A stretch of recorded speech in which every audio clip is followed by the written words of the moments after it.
That's right. It's me. It's me. It's the GOC. I'll say that to say this because I tell it like it is. Coming to you live to tape, 25 feet below the surface of the earth. Here in the bunker for Chaos Corner. Fans, we are in part 2. We're going to jump right back into it. Bobby the Brain Heenan. Wrestling's bad boy tells it all. We are in chapter 6. I just want to show it to you. And if you've been here on the channel, we've reviewed several chapters here on Bobby's book, which was written in 2002. So over 20 years ago, we're here on Cinco de Mayo, Friday morning, 2023, from manager to broadcast journalist. We're in the Crystal Club in Atlanta, I believe. We're with Tim White, Andre the Giant, Tito Santana, and Bobby the Brain Heenan as we leave the bar and head to the arena from having a couple of cocktails to playing cribbage. This is the story as told by Bobby the Brain Heenan here on Chaos Corner to review, again, the best-selling book, and God rest his soul. A lot of the people that I'm talking here have come before us and have passed. And remember, you can't get to where you want to go or even where you are until you understand and recognize where you've been. That doesn't mean live in the past. That means look in the rearview mirror, respect it, honor it, understand it. In the windshield, full speed ahead. Let's roll here on Chaos Corner. So that's where we are, chapter 6, from manager to broadcast journalist. Bobby the Brain. Again, fans, there's almost 2,000 videos here on the channel. Follow me on all those social media platforms. You know what they are.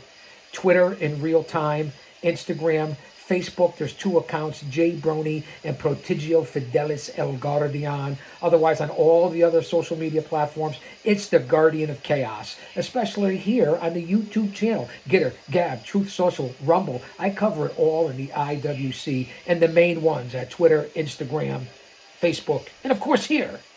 So now that I got that PSA out of the way, let's jump right into it. We just came out of an almost 40-minute opening monologue and review of chapter 6 here on the life and times of Bobby the Brain Heenan and when he wrote this book. And mainly in chapter 6 here, he's talking a lot about his relationship with Andre the Giant and his transition, the Brain, from manager to broadcast journalist. And the reason I picked this up, because you know I do the book reviews here on the channel besides all of the other big organizations here in 2023, it's because of the history and people I've worked with or were influenced by or followed similar career paths in my over 3 decades in this business as a pro wrestling manager. So let's get on to it. We know where we are. We're playing the cribbage. Andre's naked. We're in the bar. Tim White, the Brain. I feel like I'm back on prime time with Gorilla. We're Tuesday night with Vince. Do I dare say that? So back to where we go. Bobby the Brain Heenan, wrestling's bad boy, tells all. When he wasn't sitting around nude, or in the nude, this is the Brain talking about Andre the Giant, Andre had a tendency to leave his shirt open in public. Once we were eating at a Chinese restaurant when the waitress ran up and yelled, "Button your shirt, button shirt, button shirt, button shirt." Just going by the times. Andre ignored her. "Button shirt." Andre said to her, "If I can't show my chest, then I'll show you my ass." Again, I'm not trying to do impersonations. After looking at part 1 of this here in the second part, I realized my imitations aren't that good, man. It's not that good. You got to be who you are, be true to yourself. But thanks for being back here on Chaos Corner. Like, subscribe, get us in the algorithm. Let's grow this thing, will you please? I'm going to do it regardless whether there's 1 or 100, 1,000 or 1 million. You know that, right? It's my stress reliever. It's my way of giving back, man. There's 3 types of people in this world. Those who don't know what happened, those who wonder what happened, and people like the GOC Big Daddy that make things happen. Back to Bobby the Brain Heenan. Wrestling's bad boy tells it all. We're with Andre in the Chinese restaurant, and he doesn't want to button his shirt. Andre said if he can't show his chest, he'll show his ass. So he got up and he mooned the whole restaurant. Andre the Giant. Go back and watch on A&E or the network and check out the stories with Andre the Giant. We're truly, I was appreciative that in the 70s that I was a young boy going into being a teenager. And yeah, good stuff, man. And being able to see Andre in person and never met the man, even if I never met the man. So yeah, that's one of my unfortunate things when they say take that picture, talk to that person, ask that question, do it. Take the advice. Don't be a student. Right? I speak like 3 or 4 different languages in these last 2 videos, right? Are you catching on there? So he mooned the whole restaurant. Andre was sitting in a country and western bar with his wide open shirt. A little bouncer walked by and said, "Hey, you have to button your shirt." Andre said nothing and kept drinking. "Hey, I told you to button your shirt." Nothing. The manager walked up and said, "Sir, you have to button your shirt." The manager called the police. Barney, not Barney Fife, showed up all by himself. "Sir, you have to button your shirt." Andre said nothing. The cop actually called for backup. We're living in different times in 2023. Several officers were now in the bar. The sergeant approached him and said, "You have to button your shirt." Andre said nothing. "Okay, stand up," the sergeant said, obviously ready to take Andre into custody. Andre stood up and never stopped. The cop watched him get up out of the chair and kept watching and watching and watching and watching, really realizing finally at that point how big Andre was. Again, some people, right? How do they make it through a day-to-day life? I don't understand. That's a shoe. The sergeant turned to the other cops and he said, it's kind of getting hot in here, a little hot under here. It's getting hot in here. A Japanese wrestler named Kochika, konnichiwa, bitches, to all my friends in the pack rim, stay safe, tried to break Andre's leg just once to see how tough he was. What a mentality this man had. He was 6'3" and 260 pounds, facing a guy the size of Andre. It's on YouTube. Duck, duck, go it. I asked Andre, "What did you mean? What did you do to him, boss?" "Do you know how to put a full Nelson on?" he asked. Picture a full Nelson. One wrestler stands behind another wrestler. The first wrestler in the back puts his hands in front of the second wrestler and then brings them up behind the neck of the second wrestler so that when the first wrestler's arms are wrapped around the arms of the second wrestler. Or the double, the half.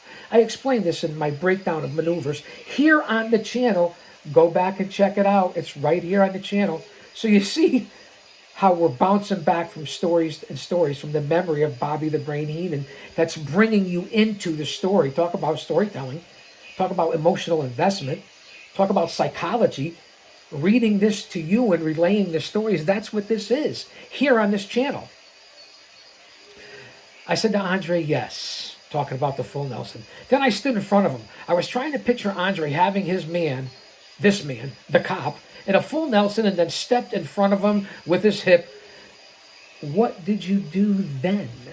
I asked politely. I fell forward. "What happened to him, boss?"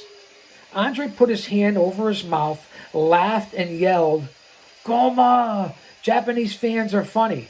In America, if you run into the stands and attack the fans, you get sued. In Japan, you can chase them and throw chairs at them. Tiger Jeet Singh used to take his saber sword and slap people with it. Stan Hansen used to take his bullwhip and the cowbell and whip people with it. That's well known. Look on YouTube, Abdullah the Butcher, Bruiser Brody, before I even get onto it. The fans would run like hell, and when you stopped chasing them, they'd sit back down like nothing happened. The Japanese pro wrestling culture over there, Purasao, different strong style, whatever you call it, being snug, stiff, different cultures that are now realized here in 2023 in wrestling in North America, including the big influence of Lucha Libre. So you see how we're jumping around and how Andre told a story within a story with the brain and what's going on here with the cops we're still talking about and asking him to button up his shirt. Who does this stuff? Who? It's the only man I'm buttoning my shirt for and kneeling before. Let's get on. So, I managed it. So now we're over in Japan. We left the bar. Andre didn't button his shirt. He didn't get arrested. He didn't apply a full Nelson on anybody. And now we're over in Japan here on From manager to broadcast journalist, Bobby the Brain with the Guardian of Chaos. Here on Cinco de Mayo. Yesterday was May the 4th be with you.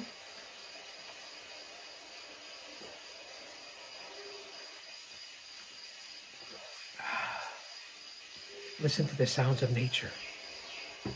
That's why you have to enjoy Chaos Corner. Okay, so here we go. We're in Japan.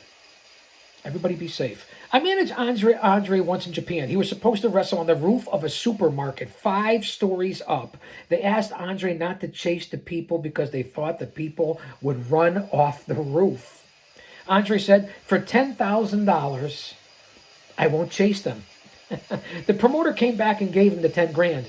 After WrestleMania 3, I sold Andre to Ted DiBiase. The WWF wanted somebody to work with Andre as a tag team partner. I couldn't manage DiBiase because he had Virgil. What a joke that was. It never made sense to me. So I sold Andre, in the storyline, the only man who could win me a championship, but I kept the king Harley Race. Go figure, right? This is Bobby the Brain Heenan talking. A few years later, I wanted to get out of managing altogether because of my neck. It was a great career. I had done nearly everything except manage a woman to wrestle a woman. That wasn't by choice. It just never came up. Bruiser didn't use them. Vern Gagne didn't use them when I was in the AWA. That's just Bobby explaining why he never managed a woman or a la Andy Kaufman wrestled a woman, but now intergenders everywhere in the 2023 business. I personally don't like it. It doesn't sell for me. It's a personal opinion on the intergender wrestling. And here's the Brain. So I don't always have to agree with the legends or people who think they're right. We all have different opinions. Live and let live. Just don't jam it down my throat. Do you understand what I'm saying? I think you do. I was managing Mr. Perfect, Kurt Hennig at the time. I retired, and again, the term, the phrase, and the script, the storyline, I hate using the word script. I sold him to Coach John Tolos. John was one of those old-timers hanging around and looking for a payday. I became a broadcast journalist, a term that Vince McMahon came up with. When I was doing color commentary while being a manager, it was very hard. I could never get the other guy over because I had to talk more about my man. I couldn't get the other heels over. If I managed Rick Rude, I couldn't talk about how good DiBiase was because I had to put all my attention to my wrestler, or I didn't consider myself a good manager. There's a lot to be said for that, and I couldn't agree more. It's a true dilemma as a manager who also takes the bumps and is there representing, whether it's heel or face, different guys. So I'll agree with the Brain on that. DiBiase's good, I'd say. He got millions and millions of dollars in a Swiss bank account. I don't know how it's working out now in 2023 with the DiBiases, but that's another story for another time. But look at the body on Rick Rude. I know money buys everything, but Rude is at his peak right now. This is what the Brain was quoting back then. If I said nobody could beat DiBiase, that means my man couldn't beat him. Being just a commentator was easier. I could be middle of the road and still be the heel. It was an easy transition and no problem at all. It was something I wanted to do, and I can echo my sentiments as what I do currently for Paradise Alley Pro Wrestling with Talkin' Tommy. Similar, and this is why this chapter was important. The similarities. In all reality, wrestling doesn't need a play-by-play guy, basically. Most play-by-play guys come from radio, where you'd have to describe everything because no one was seeing it. You don't need to do what Tony Schiavone does. It was best when it was me and Mike Tenay, and we would talk about the angle they were working. What about the next time the two wrestlers met, the next angle, and what they were capable of doing? You don't need to call out moves like clotheslines and Irish whips. Although actually I think I knew an Irish whip. I think her name was Madeline. She was from Connecticut. Connecticut keeps coming up in these stories. Does that make sense, right? The Shadows of Titan Towers. Jim Ross was always very prepared. The times I worked with him, he had everything done, including football, baseball, amateur wrestling stats. He was very educated and well-prepared announcer. He was not well-liked by a lot of the guys, though, because he was put into positions where he had to deal with contracts and other people's money that didn't belong to him. So having skin in the game but not having skin in the game. That's a current issue in 2023 wrestling, even in the independent scene. Hey, and we see what's going on in the WWE and AEW. So even in the bigger organizations, it's all relative. Remember my saying about where you've been, where you are, where you have to go to. Randy Savage was great to work with too. He was very professional. If I had a territory, I'd rather have Randy. His brother, I loved his brother Lanny, and their father Angelo working for me too, because they'll always be there on time. They'll always care about the business and do what is right. They know what they should do and shouldn't. They're businessmen. Lanny's heart was in the business because he is from a wrestling family. He was in the shadow of Randy. That's the way things work sometimes. Jack Briscoe was more valuable than Jerry. Dory Funk was nothing like Terry. Lanny needed a gimmick and he needed a manager. And even though he managed guys like Kurt Hennig and the Beverly Brothers, none of the guys wanted him around for the most part. They didn't look at him as a manager, but as an underneath guy. Associating with him made them seem underneath. An underneath guy is someone who isn't in the main event, a jobber, a mid-carder, I don't know what you would call it, an undercard or mid-card wrestler. I mean, exactly. Same thing in 2023. Vince was tremendous to work with on television. At the beginning, I was scared because I didn't like working with the boss. But Vince wasn't the kind of guy that ever yelled at you. If you screwed up, he would calmly tell you how you should do it. I guess especially if you're an intern or a paralegal. I'm just saying. It's a work, man. It's a joke, baby. Not Vince. He pulled me aside and quietly said, Bruno really doesn't like it when you talk about his age and things like that. So he told it like it was. He was smooth. He never yelled. I went out there and did it the way he wanted. I'm the kind of guy who could never play for Vince Lombardi. If you yell at me, I'll go home. If you compliment me and give me a pat on the back, I'll work harder. I'm not the kind of guy who was motivated by yelling. Vern was a yeller. That's why he didn't have any hair. He would knock it off his head with his hand. He'd never say Jesus. He'd say jeez. He'd never say Christ. He'd say Cripes. He wouldn't get so mad. About a year after I retired, Vince approached me with an idea. He told me that Ric Flair was coming and I was going to eventually take the WWF title. Flair, obviously. He wanted me to manage Flair. From the first time he told me about it, I didn't want to do it. I was still hurting. I lost my heart for it. I used to like to take the bumps at the end of the matches and be brought in and thrown into the turnbuckles. I didn't love to work and it wasn't fun anymore. And my deal was that I wasn't going to manage anymore. But I knew that if I didn't do it, they would dump me over it. God bless you. Thank you. Stand by. Thanks for being here on Chaos Corner to review Bobby the Brain from manager to broadcast journalist. Sit back and relax. We're almost done here. What an interesting chapter. What a great read.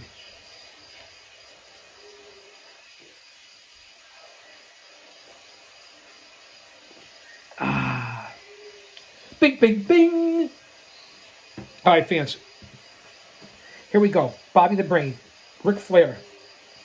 Vince wants the Brain now to manage Flair coming to the WWF.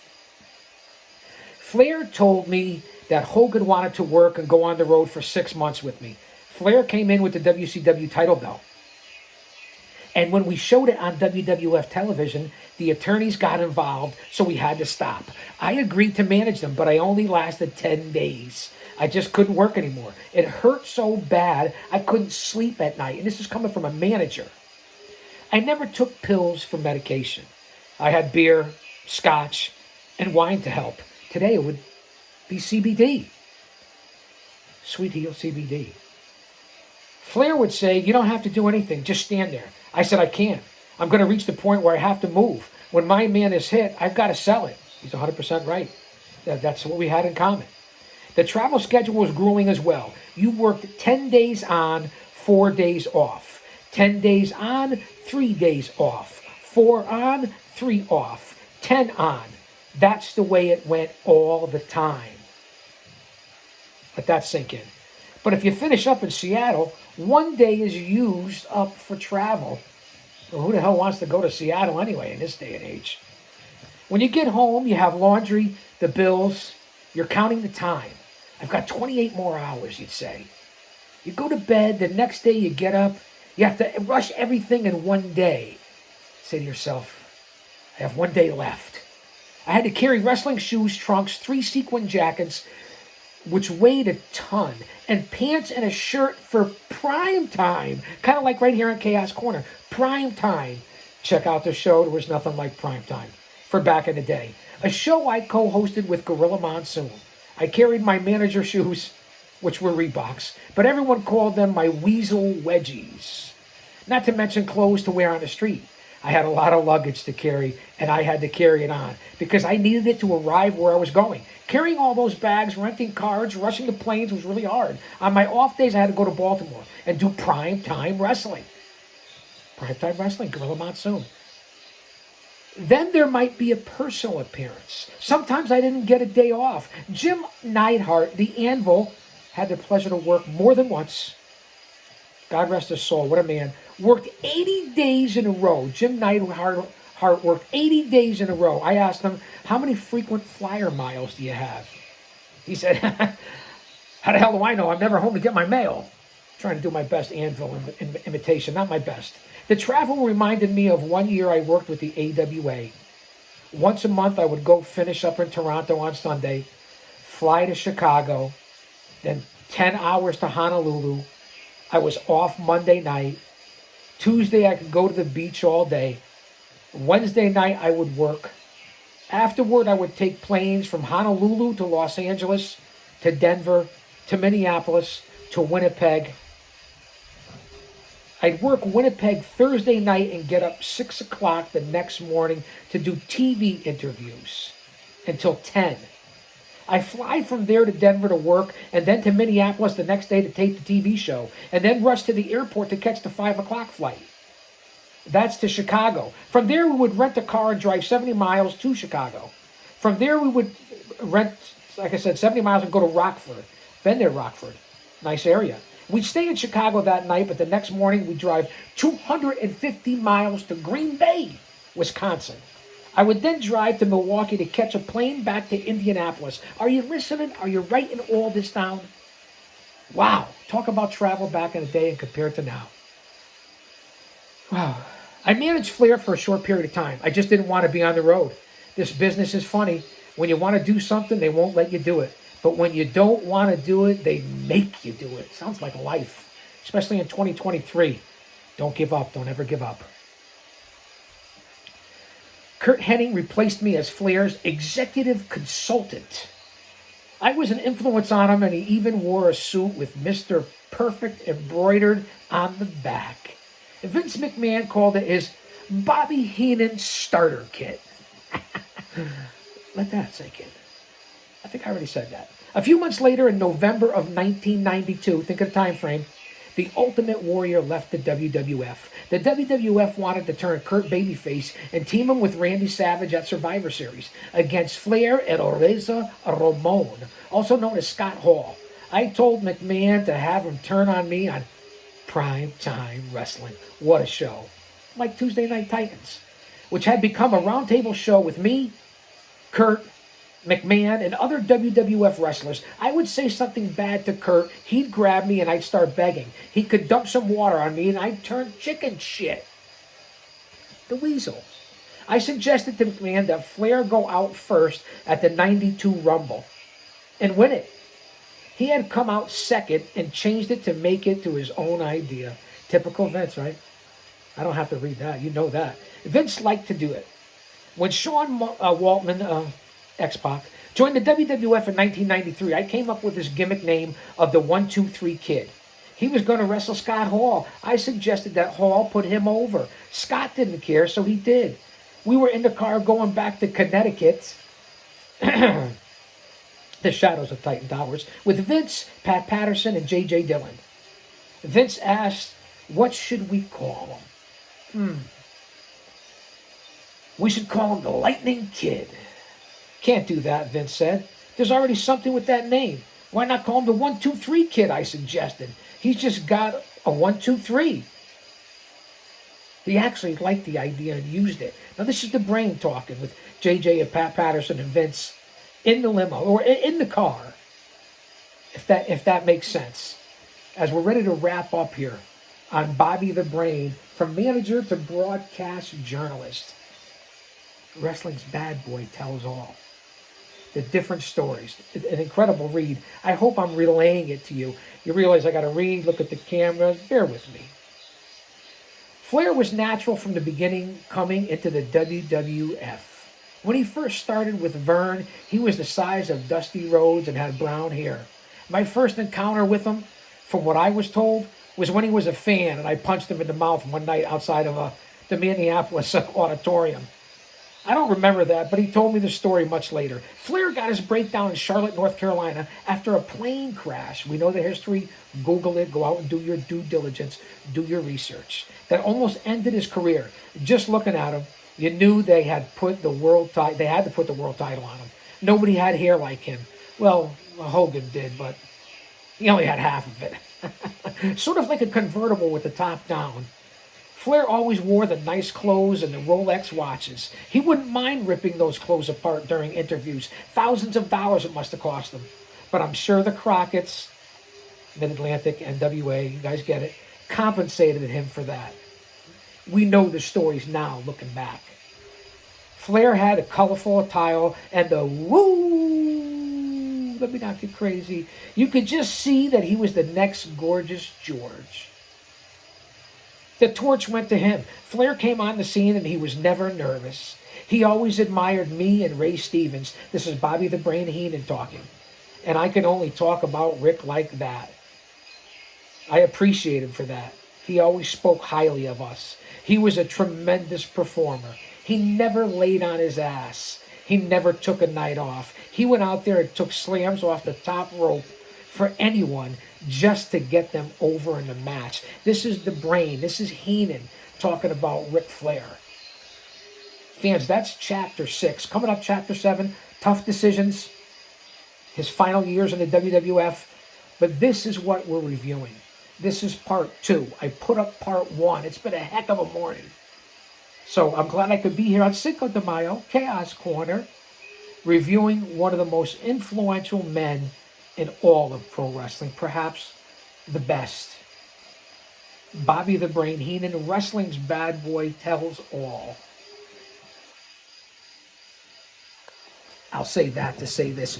Don't you dare miss it. And look for new content always coming out here on Chaos Corner. Don't you dare miss it.